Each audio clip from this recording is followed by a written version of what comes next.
हरे कृष्ण। हरे कृष्णा। सभी लोग के चरणों में दंडवत प्रणाम। तो आज भगवत गीता के इसी क्रम को आगे बढ़ाते हुए आज हम श्लोक संख्या 23 से प्रारंभ करेंगे। सेकंड अध्याय श्लोक संख्या 23 से। तो इससे आगे बढ़ाएंगे। तो सबसे पहले मंगलाचरण से शुरुआत करते हैं। ओम अज्ञानतिमिरन्धस्य ज्ञानाञ्जनशलाकया चक्षुरुमिलितं येन तस्मै श्रीगुरुवे नमः।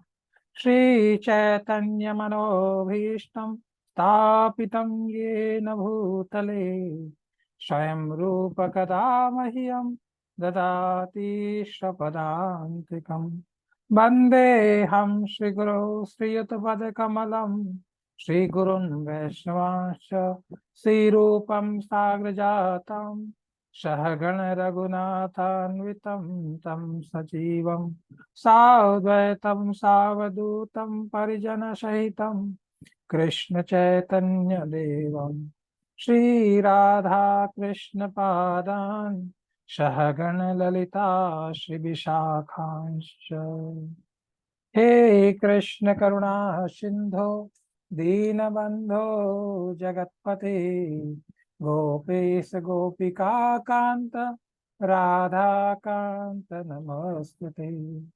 तप्त कांचन गौरांगी राधे वृंदावनेश्वरी वृषभानुसुते देवी प्रणमामि हरिप्रिये। वाञ्छाकल्पतरुभ्यश्च कृपा सिन्धुभ्यैव च पतितानां पावनेभ्यो वैष्णवेभ्यो नमो नमः। हरे कृष्ण। बहुत ही फेमस श्लोक है भगवत गीता का जो आपके सामने है। सेकंड अध्याय का 23वां श्लोक।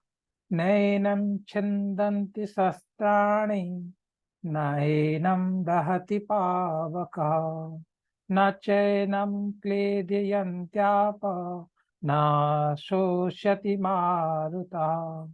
नैनं नैनं छिन्दन्ति शस्त्राणि नैनं दहति पावकः न चैनं क्लेदयन्त्याप न शोष्यति मारुतः।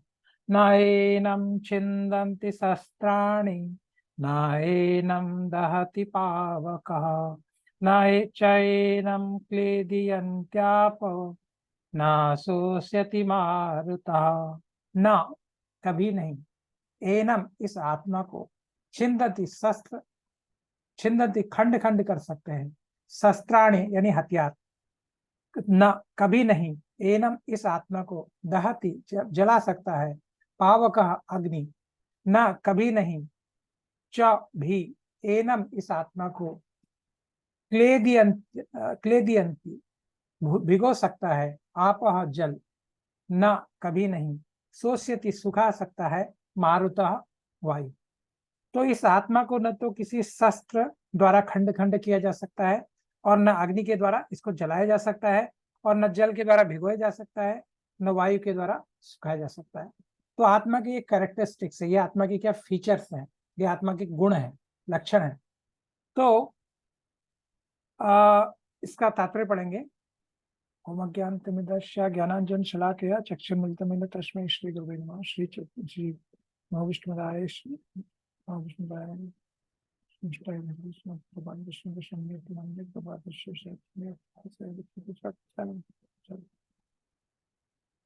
तो सारे हथियार, चाहे तलवार ले लो, चाहे अग्नि या शास्त्र ले लो, अग्नि शस्त्र ले लो, या वर्षा के अस्त्र, या चक्रवात यानी आत्मा को सभी ये अस्त्र मारने में असमर्थ है।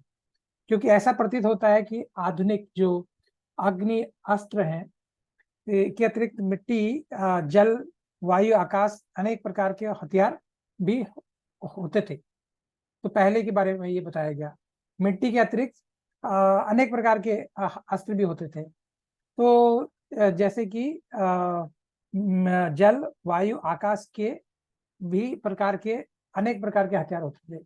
जैसे कि आकाश में जाकर के तीर चलाना, या फिर वायु वायु को वेग को रोक देना, या वायु को बहुत ज्यादा बढ़ा देना, या जल का प्रवाह, बहुत ज्यादा जल का प्रवाह कर देना, है ना। जैसे अभी वर्षा हो रही है, अभी तो वर्षा ऋतु है, ऐसे जब वर्षा नहीं है लेकिन फिर भी जल का ऐसा तेज प्रवाह कर देना, ऐसे केवल शस्त्र विद्या से इस प्रकार के हथियार होते थे। तो जहां तक आधुनिक युग का प्रश्न है, आधुनिक युग में जो नाभिकीय हथियार है, ये हथियार जो है, ये यहाँ तक कि जो नाभिकीय हथियारों की गणना आग्नेय आग्नेयास्त्रों से की गई है।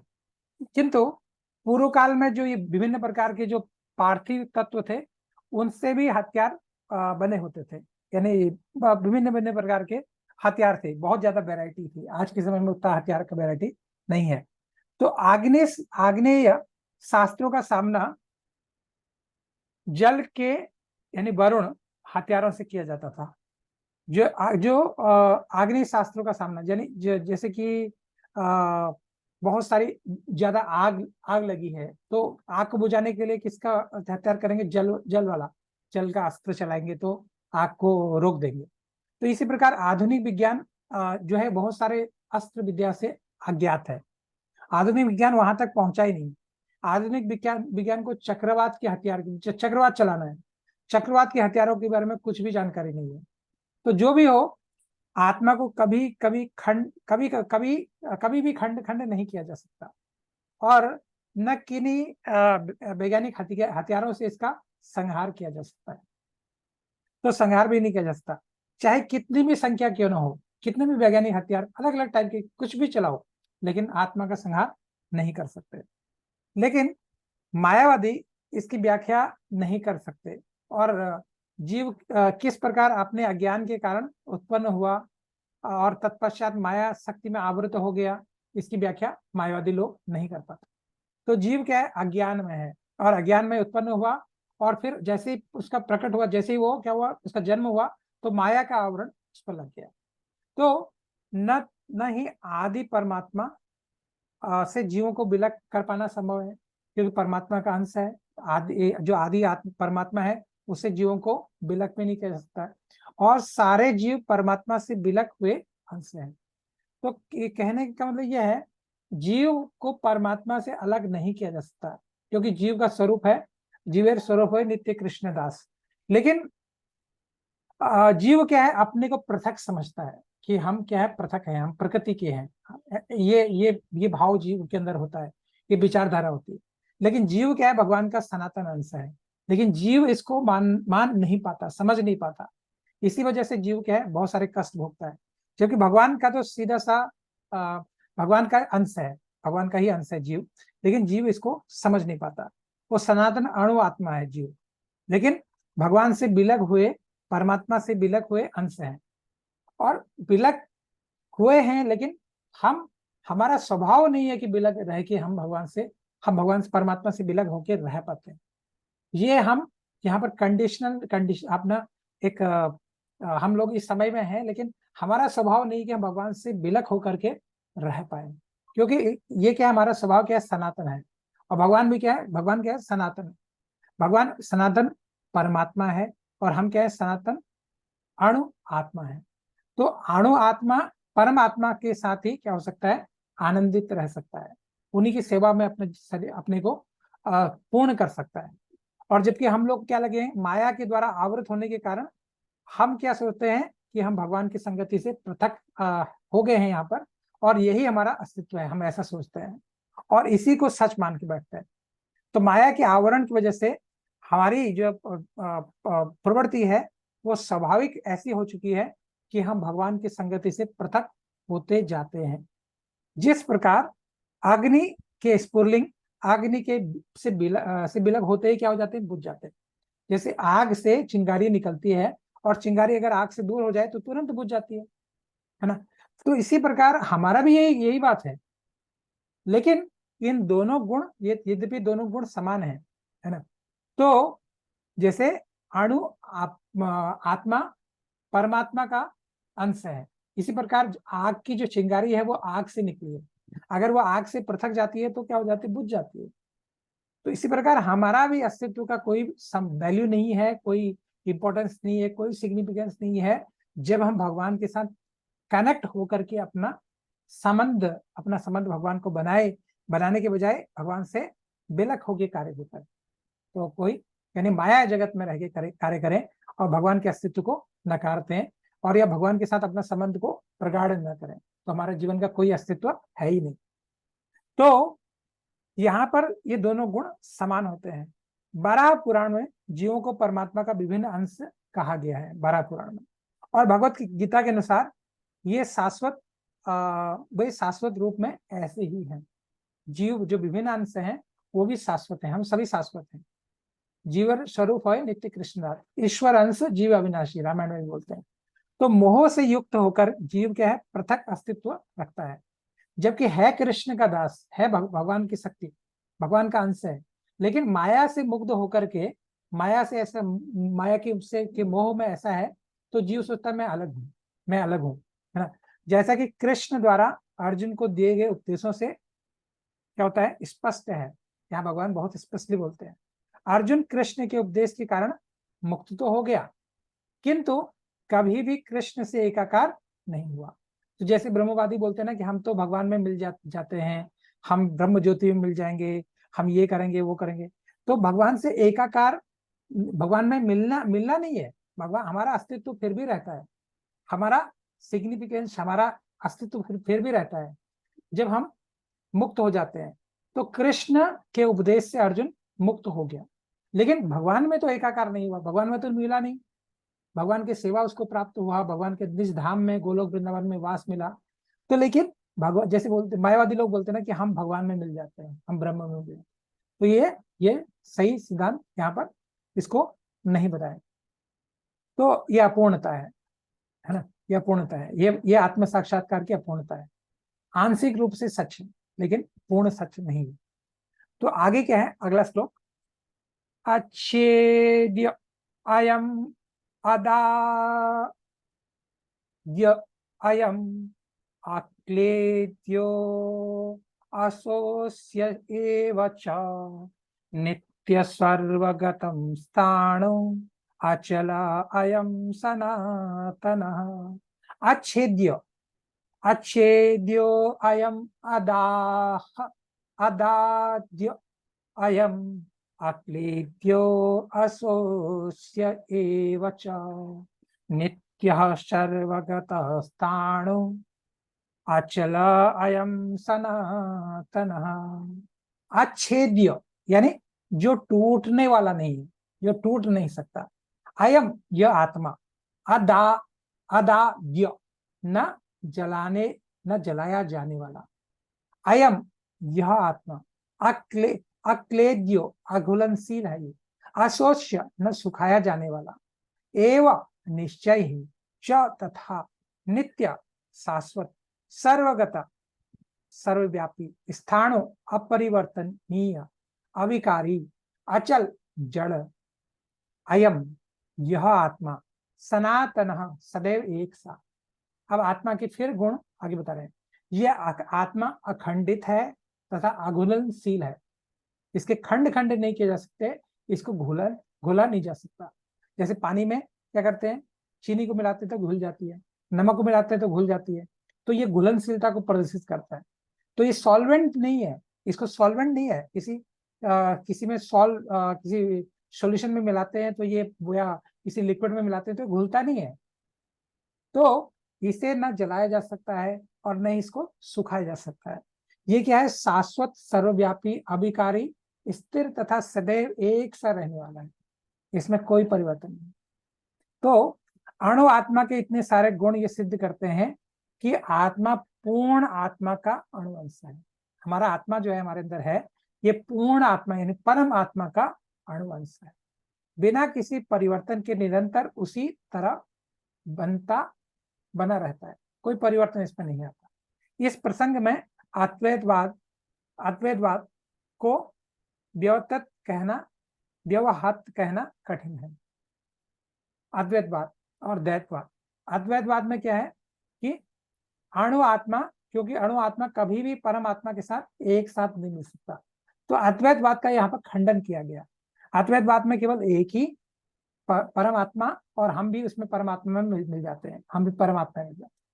तो ऐसा इसका खंडन किया गया, क्योंकि अणु आत्मा कभी भी परम आत्मा के साथ मिलकर एक नहीं हो जाता, एक नहीं होता। अगर पीला तोता, अगर हरा तोता हरे पेड़ में बैठा है, तो इसका मतलब ये नहीं कि हरा तोता बिल्कुल तो पेड़ से मिल गया, उसका अपना अस्तित्व है, उस पेड़ का अपना अस्तित्व है। तो इसी प्रकार परमात्मा के साथ जीव जो अणु आत्मा है वो कभी भी मिलके एक साथ एकाकार नहीं हो सकता उसका। तो बहुत तो क्योंकि अणु आत्मा कभी भी परमात्मा के साथ मिलकर एक नहीं हो सकता। सेवा जरूर मिल सकती है, उनका सानिध्य मिल सकता है, उनके धाम में रह सकता है ना, भक्ति के अपने अपने कर्मों के हिसाब से, लेकिन ऐसा नहीं कि वो एकाकार हो सकता है। एकाकार होना, ये मायावादी लोग इसका गलत व्याख्या करते हैं। तो भौतिक कलमश से मुक्त होकर अणु आत्मा भगवान के तेज की किरणों की आध्यात्मिक स्फुलिंग बनकर रहना चाहता है। तो भौतिक कलमश से मुक्त होकर के जो अणु आत्मा है वो भगवान के तेज की किरणों की आध्यात्मिक स्फुलिंग बन के रहना चाहते हैं। जो लोग ब्रह्म ज्योति में मिलना चाहते हैं या ब्राह्मण इफल्जेंस में मर्ज होना चाहते हैं, या उनका आध्यात्मिक जो स्फुलिंग है, आध्यात्मिक ज्योति है, उसमें उसकी किरणों में से एक बनना चाहते हैं। तो किंतु बुद्धिमान व्यक्ति क्या चाहता है, वो भगवान की शाश्वत संगति चाहता है और नित्य गोलोक में प्रवेश करना चाहता है, वैकुंठ लोक में प्रवेश करना चाहता है। भगवान का नित्य, भगवान के पार्षदों का नित्य संग चाहता है, भगवान का नित्य संग चाहता है, भगवान की नित्य क्या चाहता है, सेवा चाहता है। तो सर्वगत शब्द अत्यंत महत्वपूर्ण है, क्योंकि इसमें कोई संशय नहीं, जीव भगवान की समग्र सृष्टि में फैले हुए हैं। जीव हर जगह है, जल में, थल में, वायु में, पृथ्वी के अंदर, अग्नि के अंदर भी जीव है, उनको उसी प्रकार का शरीर मिला है। तो जो लोग ये मानते हैं कि वे अग्नि में स्वाहा हो जाते हैं, तो ये ठीक नहीं है। यानी शरीर भले ही स्वाहा हो गया, शरीर जल गया, लेकिन अणु आत्मा तो है, क्योंकि आत्मा को अग्नि के द्वारा जलाया नहीं जा सकता। अतः इसमें संदेह नहीं कि सूर्यलोक में भी उपयुक्त प्राणी निवास करते हैं। अब अगर बोलेंगे कि आत्मा जो है जैसे ही आग के टच में आएगा तो जल जाएगा, सही है कि नहीं? कभी भी सही नहीं है, नहीं हो सकता। ऐसा होता तो सूर्यदेव में कैसे लोग रहते हैं, सूर्यदेव के निवासी रहते हैं, सूर्यदेव में सूर्यलोक में भी प्राणी निवास करते हैं, क्योंकि वहां पर इतना ज्यादा टेम्परेचर है, इतना बहुत ज्यादा गर्मी है। नहीं तो सूर्यलोक क्या हो जाता, निर्जन हो जाता, और ये सर्वगत शब्द निरर्थक हो जाता। यहाँ पर सर्वगत शब्द आया है, ये नित्य, ये क्या है, ये निरर्थक हो जाता। तो यहाँ पर सर्वगत शब्द आया है, नित्य सर्वगत स्थाणु अचलो अयम सनातन। तो ये आत्मा के बारे में बताया गया। अब अगला श्लोक पढ़ते हैं। अव्यक्तो अयम अचिन्त्यो अयम अविकार्यो अयम उच्यते तस्मात् एवं विदित्वा एनं न अनुशोचितुम् अर्हसि। अव्यक्तो अयम अचिन्त्यो अयम अविकार्यो अयम उच्यते तस्मात् एवं विदित्वा एनं न अनुशोचितुम् अर्हसि। अव्यक्त, अदृश्य, देख सकते हैं आप लोग, कभी नहीं देख सकते। अयम, ये आत्मा, अचिंत्यो, अकल्पनीय, हमारी कल्पना से परे है। अयम, यह आत्मा, अविकार्य, अपरिवर्तित है, इसमें कोई परिवर्तन नहीं होता। अयम, यह आत्मा उच्चते, कहलाता है। तस्मात्, अतः, एवं, इस प्रकार, विदित्वा, अच्छी प्रकार जानकर, अच्छी तरह जानकर, एनम, इस आत्मा के विषय में, न, नहीं, अनुशोचितम, शोक करने के लिए, अर्हसि, योग्य हो। ये आत्मा अव्यक्त, अकल्पनीय तथा अपरिवर्तनीय कहा जाता है। अव्यक्त, अकल्पनीय तथा अपरिवर्तनीय कहा जाता है। और ये जानकर तुम्हें शरीर के लिए शोक करने का प्रश्न ही नहीं होता। शरीर के लिए कोई शोक तुम्हें नहीं करना चाहिए। जैसे कि पहले कहा जा चुका है कि आत्मा इतना सूक्ष्म है, इसे सर्वाधिक शक्तिशाली सूक्ष्मदर्शी यंत्र से भी नहीं देखा जा सकता, क्योंकि ये क्या है, अदृश्य है। जैसे बोलते हैं ना माइक्रोस्कोप, माइक्रोस्कोप से भी वो जो है इलेक्ट्रोस्कोप आजकल चलता है, इलेक्ट्रोस्कोप, जैसे कि बहुत ही अति सूक्ष्म चीज को देखने की काम आता है, उससे भी नहीं देखा जा सकता, यह अदृश्य है। जहां तक आत्मा के अस्तित्व का संबंध है, श्रुति प्रमाण के अतिरिक्त, श्रुति प्रमाण के अतिरिक्त अन्य किसी प्रयोग के द्वारा इसके अस्तित्व को सिद्ध नहीं करता।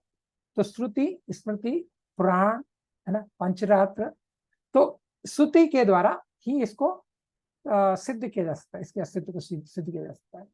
तो हमें इस सत्य को स्वीकार करना होगा कि अनुभव गम्य सत्य को, क्योंकि अनुभव गम्य सत्य होते हुए भी आत्मा के अस्तित्व को समझने के लिए कोई दूसरा साधन है ही नहीं।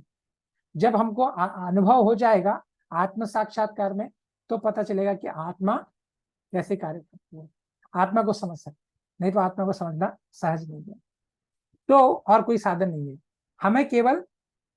हमें अनेक बातें केवल उच्च प्रमाणों के आधार पर माननी चाहिए। जो प्रमाणों के आधार पर जो चीजें बताई गई, हमको उसको स्वीकार करना चाहिए। जैसे अलजेब्रा में भी मानते हैं ना, लेट x इक्वल टू 10, फिर x प्लस 20 इक्वल टू 30। तो इसी प्रकार यहाँ भी हमको एक पहला चीज तो मानना ही पड़ेगा, जो कि हमको एज्यूम करना पड़ेगा, मानना पड़ेगा। उसके बाद फिर चीजें, पहले कृष्ण को भगवान में स्थापित करके मन में मानो, फिर भगवत गीता पढ़ेंगे तो फिर भगवत गीता समझ में आएंगी। अगर कृष्ण को ही सेंटर में रख करके फिर हम पहले चीज को समझ नहीं पाएंगे तो सब कुछ बिगड़ जाएगा।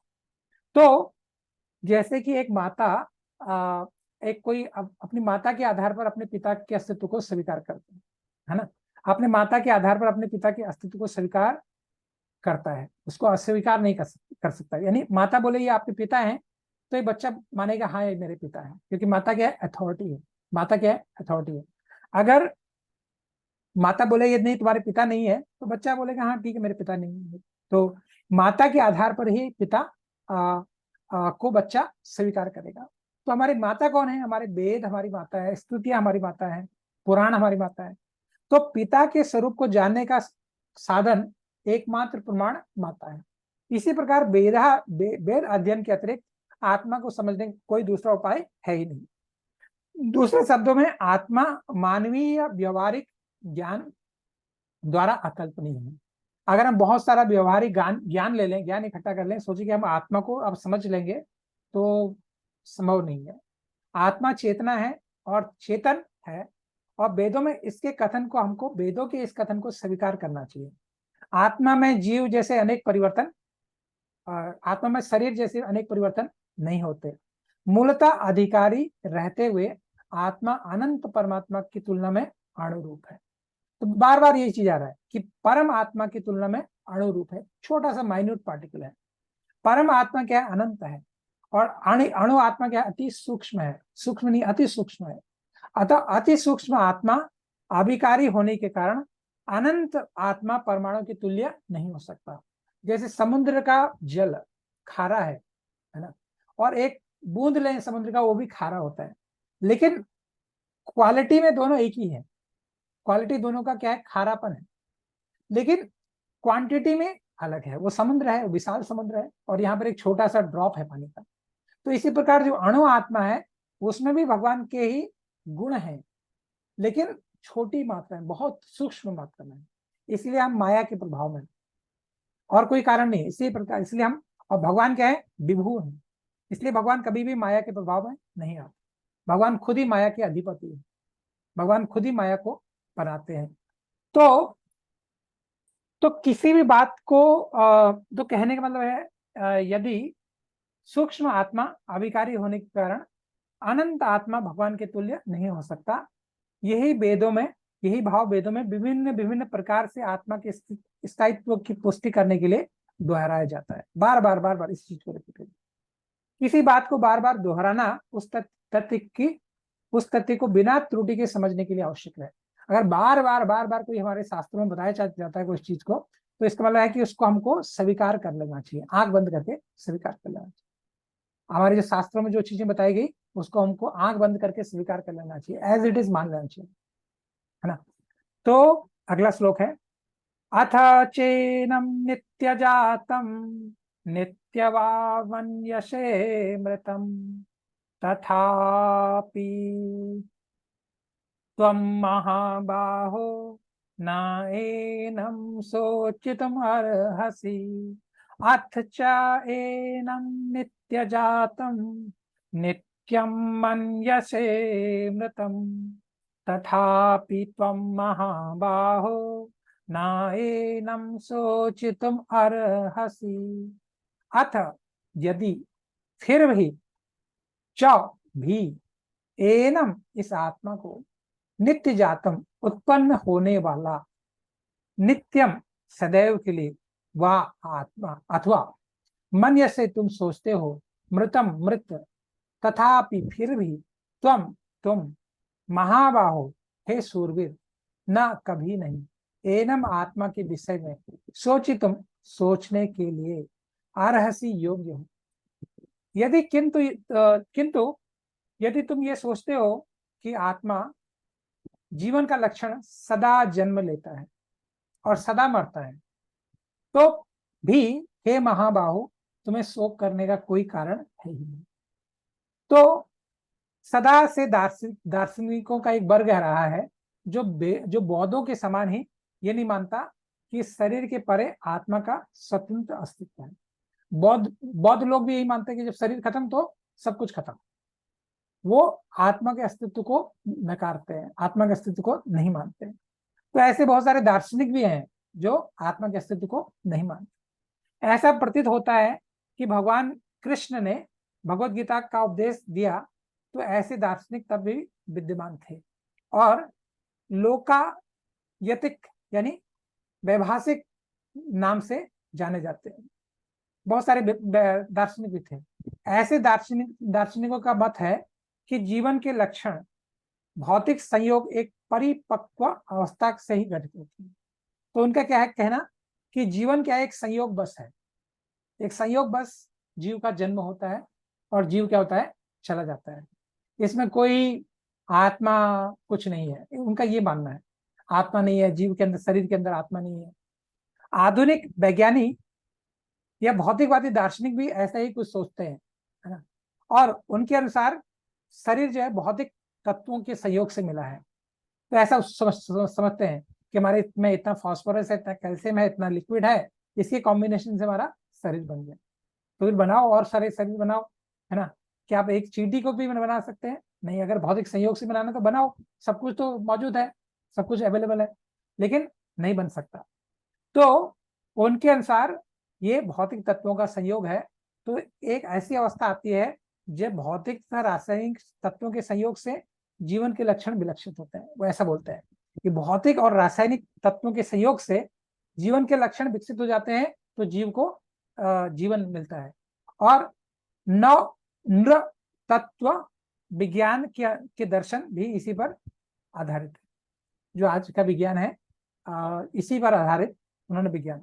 तो संप्रति या अनेक छद्य धर्म, यानी जिनका अमेरिका में प्रचार हो रहा है, जो धर्म क्या है, टाइप से क्या है, शून्यवाद पर आधारित है, तो इसी दर्शन का पालन करते हैं। और साथ ही शून्यवादी अभक्त बौद्ध भक्तों का अनुसरण करते हैं, जो शून्यवाद को मानते हैं। बॉयडिज्म यानी आत्मा है ही नहीं, आत्मा है ही नहीं, इसको मानते हैं। वो लोग क्या क्या बोलते हैं कि वही लोग बौद्ध धर्म का क्या करते हैं, फॉलो करते हैं, बौद्ध धर्म को मानते हैं ज्यादातर लोग। तो यदि अर्जुन को आत्मा के अस्तित्व में विश्वास नहीं था, है ना, तो यहाँ पर बताया गया अगर मान लीजिए अर्जुन को तो विश्वास है, अर्जुन तो भक्त है, लेकिन अगर नहीं भी है तो भी वैभाषिक दर्शन, जैसा कि वैभाषिक दर्शन में होता है, तब भी शोक करने का कोई कारण नहीं है। कोई भी मानव थोड़े से रासायनिक क्षति, तो अगर भाई हमारा शरीर आत्मा नहीं है, अगर आत्मा के अस्तित्व को नहीं मानते, तो ये मानव शरीर में थोड़े से रसायन है, थोड़े से रसायन और भौतिक गुणों के संयोग से ये चीज बना है शरीर, तो फिर इसमें इतना शोक करने की क्या बात है? इसमें इतना शोक करने की बात है? ये तो भौतिक संयोग से बना है, फिर बन जाएगा किसी का शरीर, है ना। तो फिर भी इसमें शोक करने का कोई कारण नहीं है। तो अपना कर्तव्य पालन नहीं त्याग देना चाहिए, अपना कर्तव्य पालन नहीं त्याग देता, है ना। तो अगर अर्जुन आत्मा के अस्तित्व में विश्वास नहीं करता और केवल वैभाषिक दर्शन में होता, यानी जहां पर आत्मा के चीज को माना नकारा जाता है, बॉयडिज्म, तो भी शोक करने का कोई कारण नहीं, क्योंकि ये तो रासायनिक तत्वों से मिलकर शरीर बना है, तो रासायनिक तत्वों की क्षति के लिए क्यों शोक करना, है ना। और तो और अपना कर्तव्य पालन त्याग नहीं देता अगर ऐसा होता है। दूसरी ओर आधुनिक विज्ञान और वैज्ञानिक युद्ध में शत्रु पर विजय पाने के लिए न जाने कितने टन टन रसायन फूंक जाते हैं, बहुत सारा रसायन उड़ाते हैं, कितने टन के रसायन उड़ाते हैं, ये न्यूक्लियर वेपन चलाते हैं, ये चलाते हैं, बहुत सारे उपकरण बनाते हैं युद्ध करने के लिए, युद्ध पर विजय पाने के लिए। तो अगर वैभाषिक दर्शन के अनुसार आत्मा शरीर के क्षय होते ही लुप्त तो हो जाता है। उन्होंने बोला कि जो आत्मा है, ठीक है, मान लिया आत्मा है, शरीर जैसे ही खत्म होता है तो ये लुप्त हो जाता है, इसका फिर उसके बाद कोई इसका इंपॉर्टेंस है ही नहीं, जैसे शरीर खत्म तो आत्मा भी खत्म। तो ऐसा वो लोग मानते हैं। तो यानी जो रासायनिक से शरीर बना है और शरीर में जो आत्मा थी वो भी खत्म हो। तो इस दशा में भी अर्जुन को, अगर मान लो अर्जुन इस दशा में भी, चाहे अर्जुन वैदिक मान्यता को स्वीकार करता कि अणु आत्मा का अस्तित्व है, या अणु आत्मा के अस्तित्व को स्वीकार नहीं करता, तो दोनों दशाओं में अर्जुन के लिए शोक का कोई कारण नहीं था। तो इस सिद्धांत के अनुसार, क्योंकि पदार्थ से प्रत्येक क्षण असंख्य जीव उत्पन्न होते और नष्ट भी होते रहते हैं, अगर ये सिद्धांत को माना जाए कि पदार्थ से सभी उत्पन्न होते हैं, तो इस दशा में भी शोक करने की कोई आवश्यकता नहीं है। और यदि अर्जुन पुनर्जन्म, यदि आत्मा का पुनर्जन्म नहीं होता, तो अर्जुन को अपने पितामह और गुरु के वध करने के पाप कर्मों से डरना नहीं चाहिए। पुनर्जन्म ही नहीं है ना, जो भी किया कुछ मिलना ही नहीं है उसका, तो फिर भी डरने का कोई प्रश्न नहीं है, क्योंकि उनको तो कोई कोई उसमें कोई शरीर खत्म तो सब कुछ खत्म, तो फिर क्या दिक्कत है। तो किंतु साथ ही कृष्ण ने अर्जुन को व्यंग्यपूर्ण महाबाहु कह के संबोधित किया। कृष्ण भगवान ने अर्जुन को महाबाहु बोला, और क्योंकि वैभाषिक स्वीकार सिद्धांत स्वीकार नहीं किया, तो जो वैदिक ज्ञान का प्रतिकूल है, तो वैभाषिक सिद्धांत को स्वीकार नहीं किया, तो जो वैदिक ज्ञान का प्रतिकूल है, जो वैभाषिक सिद्धांत है, ये जो वैदिक ज्ञान है इसके प्रतिकूल है, इसके अनुकूल नहीं है, प्रतिकूल है, क्योंकि आत्मा के अस्तित्व को स्वीकार ही नहीं करता, पुनर्जन्म को नहीं मानता। तो क्षत्रिय होने के नाते अर्जुन का संबंध वैदिक संस्कृति से था, तो इसलिए भगवान अर्जुन को महाबाहु और वैदिक सिद्धांतों का पालन करने के लिए, उसके लिए शोभनीय था जो वैदिक सिद्धांतों का पालन कर। तो अब अर्जुन को महाबाहु बोल दिया, और ऊपर से भगवान बोल रहे हैं कि अगर ये नहीं करता, ये नहीं होता, तो एक टाइप से क्या है कि प्रतिकूल है, जो वैदिक ज्ञान के प्रतिकूल है ना। तो अगला श्लोक है, जातस्य हि ध्रुव मृत्यु ध्रुवं जन्मामृतस्य च तस्मात् अपरिहार्ये अर्थे न त्वं शोचितुम् अर्हसि। जातस्य हि ध्रुवो मृत्यु ध्रुवं जन्मामृतस्य च तस्मात् अपरिहार्ये अर्थे न त्वं शोचितुम् अर्हसि। जातस्य यानी जन्म लेने वाले की, ही निश्चय ही, ध्रुव तथ्य है, मृत्यु मृत्यु, ध्रुवम ये भी तथ्य है, जन्म जन्म, मृतस्य मृत प्राणी का, च भी, तस्मात् अतः, अपरिहार्य जिसे बचा, जिसे जिसे बचा न जा सके, उसका, अर्थ के विषय में, न नहीं, तुम तुम शोक करने के लिए, अर्हसि योग्य हो, जिसने जन्म लिया उसकी मृत्यु निश्चित है, और मृत्यु के पश्चात पुनर्जन्म भी क्या है, निश्चित है। तो और अतः अपने अपरिहार्य कर्तव्य पालन में तुम्हें शोक नहीं करना चाहिए। तो जब जन्म लिया तो मृत्यु निश्चित है, और मृत्यु हुई तो पुनर्जन्म निश्चित है, भगवद गीता में हमको भगवान बता रहे हैं साहब। तो इसलिए अपने अपरिहार्य कर्तव्य पालन में तुम्हें शोक नहीं करना चाहिए, बिल्कुल शोक मत करो। तो मनुष्य को अपने कर्मों के अनुसार जन्म ग्रहण करना होता, कर्मणा देव नेत्रेण, और एक कर्म अवधि समाप्त होने से पर उसको क्या हो जाता है, मरना होता है, और जिससे कि वो दूसरा जन्म ले सके। इस प्रकार मुक्ति प्राप्त किए बिना ही जन्म मृत्यु का चक्र चलता रहता है, चलता रहता है 84 का चक्र। तो जन्म मरण के इस चक्र से वृथा हत्या बद युद्ध का समर्थन नहीं होता। जन्म मरण के इस चक्र से वृथा हत्या बद और युद्ध का समर्थन नहीं होता। तो किंतु मानव समाज में शांति, तो कहने का मतलब यह है, जब जन्म मृत्यु का चक्र चल रहा है तो भगवान अर्जुन को क्यों बोल रहे हैं कि तुम इनकी हत्या करो, इनको मारो, इनको युद्ध करो इनके साथ, क्यों बोल रहे हैं?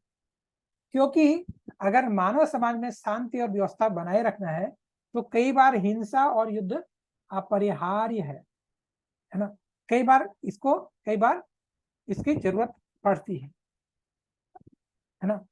तो कहने का मतलब यह है, कुरुक्षेत्र का युद्ध भगवान की इच्छा के कारण होने के कारण अपरिहार्य था, यानी जरूरत था उसका, और सत्य के लिए युद्ध करना क्षत्रिय का धर्म है। अतः अपने कर्तव्य का पालन करते हुए वह स्वजनों की मृत्यु से भयभीत और शोकाकुल क्यों था, है ना। ये विधि या कानून को भंग नहीं करना, वह विधि ये कानून को भंग नहीं करना चाहता था, और क्योंकि ऐसा करने पर उसे उन पाप कर्मों के फल भोगने पड़ेंगे जिससे वो अत्यंत क्या था, भयभीत था। और अपने कर्तव्य का पालन करते हुए वह स्वजनों की मृत्यु को रोक नहीं सकता। अपने कर्तव्य का पालन करते हुए वह स्वजनों की मृत्यु को रोक नहीं सकता था, और यदि वह अनुचित कर्तव्य पथ का चुनाव करे, मान ले वो युद्ध न करके कहीं और जगह चले जाए, तो उसे नीचे गिरना ही होगा। तो यहाँ पर बताया गया कि अपने कर्मों के अनुसार दूसरा जन्म होता है, और जब हमारी कर्म की अवधि समाप्त हो जाती है तो हमको मरना होता है, जिससे कि हमारा दूसरा जन्म होगा। तो इस प्रकार मुक्ति मिले ना मिले, लेकिन जन्म मृत्यु का चक्र चलता ही रहता है। और जन्म मरण के इस चक्र से जो व्यर्थ की हत्या बद और युद्ध का समर्थन नहीं होता, क्योंकि चक्र तो जन्म मृत्यु का पहले से चल रहा है। तो आज नहीं कल तो मृत्यु आनी है, फिर बेकार में हत्या क्यों की जाए, फिर बेकार में क्यों मारा जाए। लेकिन यहाँ भगवान बोलते हैं कि मानव समाज की में शांति और व्यवस्था बनाने के लिए अगर ऐसे चोर हुचक्के और जो जो समाज में उपद्रव फैला रहे हैं, बहुत नाक में दम करके रखा हुआ है, तो ऐसे लोगों को की हिंसा भी क्या है, ऐसे लोगों की हिंसा के लिए युद्ध करना अपरिहार्य है, जरूरी है। क्योंकि अगर दंडित नहीं करेंगे तो समाज में अपराध बढ़ते जाएंगे, और जो जो सज्जन प्रकृति के लोग हैं वो उनका भी रहना बहुत मुश्किल हो जाएगा। तो कुरुक्षेत्र में का युद्ध भगवान की इच्छा के कारण, भगवान की इच्छा होने के कारण अपरिहार्य था। भगवान की जो इच्छा वही क्या है, धर्म है, और सत्य के लिए युद्ध करना क्षत्रिय का धर्म है। और अपने कर्तव्य का पालन करते हुए वह स्वजनों की मृत्यु से भयभीत था, और इसलिए वह शोकाकुल था कि वह विधि के कानून को भंग नहीं करना चाहता था, कभी नहीं चाहता था कि इसको भंग किया जाए, और जिससे क्या हो, उसको पाप कर्मों के फल भोगने पड़ेंगे। तो अर्जुन इससे अत्यंत क्या था, भयभीत था, और अपने कर्तव्य पालन करते हुए स्वजनों की मृत्यु को वो रोक भी नहीं सकता था, है ना, नहीं रोक सकता था। और इसी प्रकार वो अनुचित कर्तव्य पथ, यदि वो अनुचित कर्तव्य पथ का चुनाव करे, मान लो युद्ध न करके भिक्षा टन के लिए निकल जाए, तो जैसे कि पिछले श्लोक में बताया गया, तो उसे नीचे गिरना ही होगा। तो अगला श्लोक है, अव्यक्त आदीनि भूतानि व्यक्त मध्यानि भारतः अव्यक्त निधनानि एव तत्र का परिदेवना। अव्यक्त आदीनि भूतानि व्यक्त मध्यानि भारतः अव्यक्त निधनानि एव तत्र का परिदेवना। अव्यक्त आदीनि, प्रारंभ में अप्रकट, भूतानि सारे जीव, व्यक्त प्रकट, मध्यानि मध्य में, भारत भय भरतवंशी, अव्यक्त अप्रकट, निधनानि विनाश होने पर, एवं इस प्रकार इस तरह से, तत्र अतः का क्या, परिदेवना शोक। सारे जीव प्रारंभ में अव्यक्त रहते हैं और मध्य अवस्था में क्या होते हैं, व्यक्त होते हैं, और विनष्ट होने पर पुनः क्या हो जाते हैं, अव्यक्त होते हैं। तो इसमें शोक करने का कोई आवश्यकता नहीं है। तो ये स्वीकार करते हुए दो प्रकार के दार्शनिक हैं, एक जो आत्मा के अस्तित्व को मानते हैं और जो दूसरे जो आत्मा के अस्तित्व को नहीं मानते। कहा जाता है किसी भी दशा में शोक करने का कोई कारण है ही नहीं। यदि आत्मा के अस्तित्व को न मानने वाले को वेदांतवादी क्या कहते हैं, नास्तिक कहते हैं, जो आत्मा के अस्तित्व को नहीं मानते। यदि तर्क के लिए इस नास्तिकवादी सिद्धांत को भी मान ले तो भी शोक करने का कोई कारण नहीं है, क्योंकि आत्मा के पृथक अस्तित्व से विभिन्न भौतिक तत्व सृष्टि के पूर्व क्या होते हैं, अदृश्य होते हैं। आत्मा को अगर पृथक मान लिया जाए, पृथक अस्तित्व मान लिया जाए, तो सारे भौतिक तत्व सृष्टि के पूर्व क्या होते हैं, अदृश्य होते हैं, दिखाई नहीं देते। और अदृश्य होने की सूक्ष्म अवस्था से ही दृश्य अवस्था प्राप्त होती है, बाद में दृश्य होते हैं। जिस प्रकार आकाश में से वायु उत्पन्न होती है और वायु से अग्नि और अग्नि से जल और जल से पृथ्वी उत्पन्न होती है। अगर वो ऐसे बोलते हैं कि आकाश से वायु, वायु से अग्नि और अग्नि से जल और जल से पृथ्वी, तो पृथ्वी में अनेक प्रकार के पदार्थ प्रकट होते हैं। जैसे कि एक विशाल गगनचुंबी महल बना दिया किसी ने, पृथ्वी से ही प्रकट होता है। अगर इसे जब इसे ध्वस्त किया जाता है तो क्या जाता है, अदृश्य हो जाता है। तो इसी प्रकार और अंततः परमाणु रूप में बना रहता है, छोटे माइन्यूट चीज में आ जाता है। तो शक्ति संरक्षण का नियम जो है क्या होता है, बना रहता है। आर्किमिडीज का सिद्धांत है E = mc², है ना। तो there is no loss in the energy of the universe. Universe की जो एनर्जी है उसमें कोई नुकसान नहीं होगा। पहले बिल्डिंग थी, बिल्डिंग को नीचे गिरा दिया तो अभी क्या हो गया, परमाणु रूप में है नीचे, फिर भी उससे कुछ और बना सकते। तो विघटन क्या सिद्धांत बोलते हैं कि इसको शक्ति संरक्षण, जो पावर कंजम्पशन को, शक्ति संरक्षण का नियम जो है वो फिर भी बना रहेगा, किंतु कालक्रम में वस्तुएं प्रकट और अप्रकट होती। अंतर इतना ही है कि प्रकट होती हैं, अप्रकट होती हैं, और प्रकट होती हैं, अप्रकट होती हैं। तो शोक करने की कोई आवश्यकता नहीं है, यहां तक कि अप्रकट अवस्था में भी सारी वस्तुएं समाप्त नहीं होती। तो प्रारंभिक और अंतिम अवस्थाओं में ही सारे तत्व क्या होते हैं, अप्रकट होते हैं। पहले क्या है, जब चीज प्रारंभ हो रही तो फिर प्रकट होंगी और अंतिम अवस्था में अप्रकट हो जाएंगी। तो केवल मध्य की अवस्था में ही यहाँ पर जीव रहते हैं। तो इसमें इससे कोई वास्तविक अंतर नहीं पड़ता। न तो हमारा आदि है, अगर हम आत्मा के अस्तित्व को नहीं मानते तो हम केवल प्रकट हुए हैं कुछ समय के लिए यहाँ पर है, तो हमको पहले भी नहीं पता, बाद में भी नहीं पता, हम केवल बीच के हैं। तो बीच की अवस्था में भी शोक का कोई कारण नहीं है। अब यदि भगवत गीता के वैदिक निष्कर्ष को मानते हैं, ये तो नास्तिकवादिता का सिद्धांत है, अगर वैदिक निष्कर्ष को मानते हैं तो भौतिक शरीर कालक्रम में नाशवान है, अंतवंत इमे देहा, है ना। तो ये शरीर क्या है, नाशवान है, और शाश्वत आत्मा की तुलना में भौतिक शरीर का कोई यथार्थ अस्तित्व नहीं होता। ये स्वप्न के समान है। स्वप्न में हम आकाश में उड़ते हुए राजा की भांति रथ पर चढ़ के, है ना, उड़ते हैं। कई बार जैसे इस स्वप्न से जागते हैं तो हम देखते हैं हम न तो आकाश में हैं न तो रथ पर, है ना, रियलिटी में आ जाते हैं।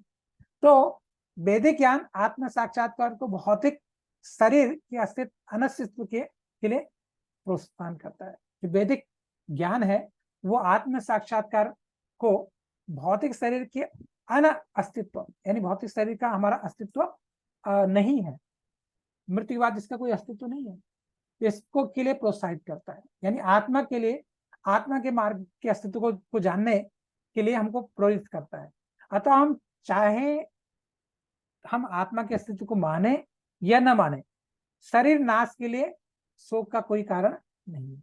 बहुत स्पष्ट है।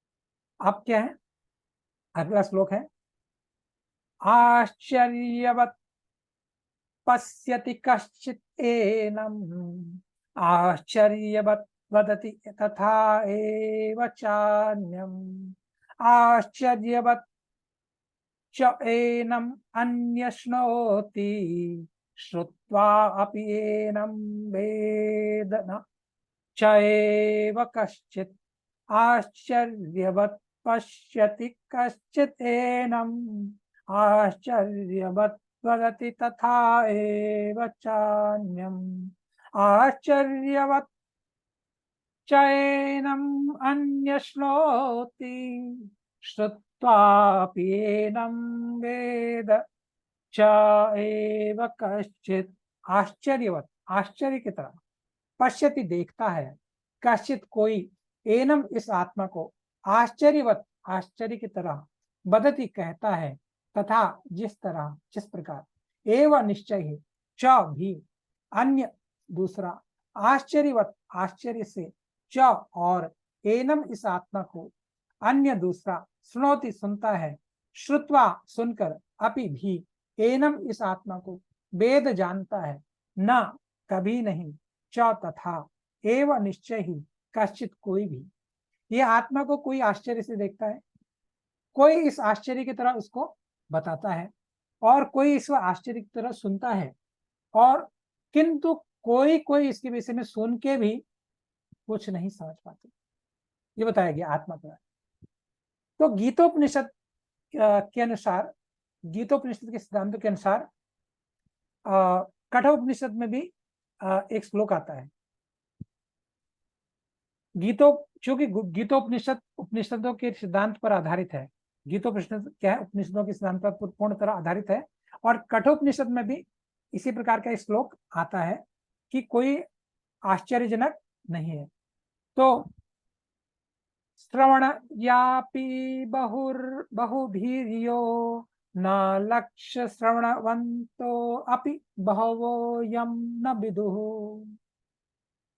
आश्चर्य वक्ता कुशलो अस्य लब्धा आश्चर्य अस्य ज्ञाता कुशलानुतिश अनुशिष्टः विशाल पशु विशाल वटवृक्ष और एक इंच स्थान में रहने वाले करोड़ों की संख्या में उपस्थित सूक्ष्म कीटाणु के भीतर भी सूक्ष्म आत्मा की उपस्थिति निश्चित रूप से आश्चर्यजनक। एक विशाल वट वृक्ष है उसके अंदर भी आत्मा है और एक छोटा से छोटा सूक्ष्म कीटाणु है उसके अंदर भी क्या है? आत्मा है। तो निश्चित रूप से आश्चर्य की बात है। अल्पज्ञ दुराचारी व्यक्ति अणु आत्मा के स्फुरलिंग के चमत्कारों को नहीं समझ पाते और भले ही बड़े से बड़े ज्ञानी क्यों न हो। विश्व भर में के प्रथम प्राणी ब्रह्मा भी शिक्षा दी हो, क्यों न समझाए। तो बताया गया ब्रह्मा जी का ज्ञान जो है बहुत उत्कृष्ट है, बहुत उच्च कोटि का ज्ञान है। विश्व के प्रथम प्राणी हैं जिनको भगवान ने स्वयं ज्ञान दिया, तो उनसे बड़ा ज्ञानी कोई कौन हो सकता है। तो भले ही बड़े से बड़ा ज्ञानी जिसे विश्व के प्रथम प्राणी ब्रह्मा को भी शिक्षा दी हो, क्यों ना समझाए। देखिए ब्रह्मा जी को कोई शिक्षा दे सकता है केवल भगवान के अतिरिक्त? कोई अगर मान लीजिए किसी ने दी हो तो क्यों ना समझाए। वस्तुओं के स्थूल भौतिक बोध के कारण इस युग के अधिकांश व्यक्ति इसकी कल्पना नहीं कर सकते कि इतना सूक्ष्म कण किस प्रकार विराट तथा इतना लघु बन सकता है। कोई नहीं समझ सकता कि इतना छोटा अणु आत्मा एक विशाल वट वृक्ष के अंदर भी रह सकता है और छोटे से छोटे कीटाणु के अंदर भी रह सकता है। नहीं समझ सकता कोई। तो कैसे भगवान की संरचना है, कैसे भगवान ने ये सब लीला की है, कैसे भगवान ने ये सब कुछ बनाया है, कैसे सृजन की चीजों का सृजन किया है, तो इसको हम समझ नहीं सकते। एक विराट से विराट जीव, एक लघु से लघु जीव। अतः जो लोग आत्मा को उसकी संरचना या उसके विवरण के आधार पर से देखते हैं, आश्चर्य से देखते हैं सभी लोग, है ना। और इंद्र तृप्ति की बातों में फंस कर लोग भौतिक शक्ति आत्मा से इस प्रकार मोहित है, माया से इस प्रकार मोहित है कि उनके पास आत्मवान समझने का अवसर ही नहीं रहता। हम मोह में इतने पड़े हैं, माया के द्वारा इतने मोहित हैं, तो हम आत्म ज्ञान को, जिससे कि हम भौतिक ज्ञान को भौतिक ज्ञान से मोहित नहीं होंगे अगर हम आत्म ज्ञान को इकट्ठा करेंगे, आत्मज्ञान को समझने का प्रयास करेंगे, तो हम नहीं कर पाते क्योंकि माया के द्वारा इतना मोहित है। तो क्योंकि या तो माया या तो आत्मज्ञान।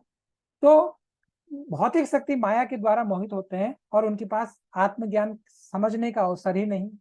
तो यद्यपि तथ्य है कि आत्मज्ञान के बिना सारे कार्यों का दुष्परिणाम जीवन संघर्ष में पराजय के रूप में होता है। अगर आत्मज्ञान न इकट्ठा किया जाए, आत्मज्ञान, आत्मा को बल ना मिले, आत्मा के लिए कुछ, आत्मा का नरिशमेंट न हो, आत्मा का पोषण न हो, तो जीवन के हमने जो भी चीज अर्जित किया, भौतिक चीज, सब जीवन का इसका दुष्परिणाम मिलता है और लास्ट में हमारी क्या हो जाती है, पराजय, हम हार जाते हैं। तो संभवतः उन्हें इसका कोई अनुमान नहीं होता और मनुष्य का आत्मा के विषय में चिंतन मनुष्य को करना चाहिए और दुखों का हल निकालना चाहिए। तो ऐसे थोड़े से लोग हैं जो आत्मा के विषय में सुनने को इच्छुक हैं, अच्छी संगति पाकर भाषण सुनते हैं और कभी कभी अज्ञानवश वे परम आत्मा और अणु आत्मा को एक समझ बैठते हैं। तो ऐसा व्यक्ति खोज पाना बहुत कठिन है जो परम आत्मा और अणु आत्मा, उनके पृथक पृथक कार्यों, संबंधों तथा अन्य विस्तारों को सही ढंग से समझ सके। इससे अधिक कठिन का है कि ऐसा व्यक्ति खोज पाना जिसने आत्मा के ज्ञान से पूरा पूरा लाभ उठाया हो और सभी पक्षों में आत्मा की स्थिति का सही सही निर्धारण जो कर सके। किंतु यदि कोई किसी तरह से आत्मा के इस विषय को समझ लेता है तो उसका जीवन क्या हो जाएगा, सफल हो जाएगा। आत्मज्ञान को समझने का सरलतम उपाय है कि अन्य मतों से विचलित हुए बिना प्रमाण, प्रथम परम प्रमाण भगवान कृष्ण के द्वारा कथित भगवत गीता के उपदेशों को ग्रहण किया। आत्मज्ञान को समझने का सबसे सरलतम उपाय है कि बहुत सारे मतों से विचलित हुए बगैर भगवान कृष्ण ने जो भगवत गीता में कहा गया उनके उपदेश को ग्रहण किया जाए। किंतु इसके लिए भी इस जन्म या पिछले जन्म में प्रचुर तपस्या की आवश्यकता होती है, तभी जीव भगवान की शरण में जाता है, नहीं तो और चीजों की शरण में जाता है। तभी कृष्ण को श्री भगवान के रूप में स्वीकार करता है। जब बहुनाम जन्म नाम अंते ज्ञानवाना मां प्रपद्यते वासुदेवम सर्वमिति स महात्मा सुदुर्लभ। जो भगवान को ही मानता है, जो भगवान कृष्ण को ही सभी आदि कारण मानता है, ऐसा महात्मा क्या है, दुर्लभ है, बहुत जन्मों के बाद ऐसा। तो अतः कृष्ण को इस रूप में जानना शुद्ध भक्तों की अहेतु की कृपा से होता है, अन्य की कोई उपाय नहीं है। जब भक्तों की कृपा होगी तो तभी भगवान को जान पाए। अगला श्लोक है, देहि नित्यम अवध्यो अयम देहे सर्वस्य भारतः तस्मात् सर्वाणि भूतानि न त्वं शोचितुम् अर्हसि। देहि नित्यम अवध्यो अयम देहे सर्वस्य भारतः तस्मात् सर्वाणि भूतानि न त्वं शोचितुम् अर्हसि। देहि भौतिक शरीर का स्वामी, नित्यम शाश्वत, अबध्य मारा नहीं जा सकता, अयम इस आत्मा, यह आत्मा, देहे शरीर में, सर्वस्व हर एक के, भारत हे भरतवंशी, तस्मात् अतः, सर्वाणि समस्त, भूतानि जीवों, जन्म लेने वालों को, न कभी नहीं, तुम सोचितम शोक करने के लिए अर्हसि योग्य हो। हे भरतवंशी, शरीर में रहने वाले देही का कभी वध नहीं किया जा सकता, अतः तुम्हें किसी भी जीव के लिए शोक करने की आवश्यकता नहीं जो युद्ध भूमि में मारे गए। अतः भगवान अभिकारी आत्मा विषयक अपना उपदेश समाप्त करते हैं। अभी तक भगवान ने सब कुछ आत्मा के बारे में बताया।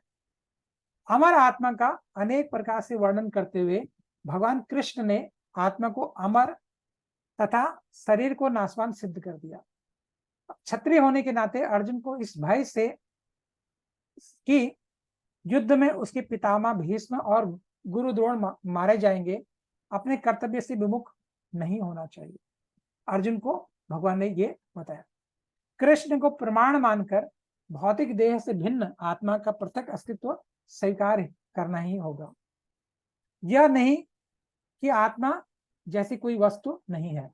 जीवन के लक्षण रासायनों की अंतरक्रिया के फलस्वरूप विशेष अवस्था प्रकट होती है, ऐसा गलत है। तो यद्यपि आत्मा क्या है, अमर है, किंतु इसे हिंसा को प्रोत्साहन नहीं किया जाना चाहिए। हम ऐसा नहीं कि आत्मा तो अजर है तो रियल जीव का हत्या कर रहे हैं, वो जीव का हत्या कर रहे हैं, ऐसा नहीं। तो फिर भी युद्ध के समय हिंसा का निषेध नहीं किया जाना चाहिए, और आवश्यकता है धर्म युद्ध की तो करना ही पड़ेगा। तो तभी क्योंकि तभी इसकी आवश्यकता रहती है, ऐसी आवश्यकता को भगवान की आज्ञा के आधार पर उचित ठहराया जाता है, स्वेच्छा से नहीं, ये भगवान की आज्ञा से। तो इसी के साथ आज हम यहीं पर इसको विराम देते हैं, भगवत गीता यथारूप, और इसी क्रम को आगे बढ़ाते जाएंगे आगामी सत्रों में। तो आप लोग का के श्रवण के लिए बहुत बहुत साधुवाद है, और भूरी भूरी प्रशंसा भी है। हरे कृष्णा।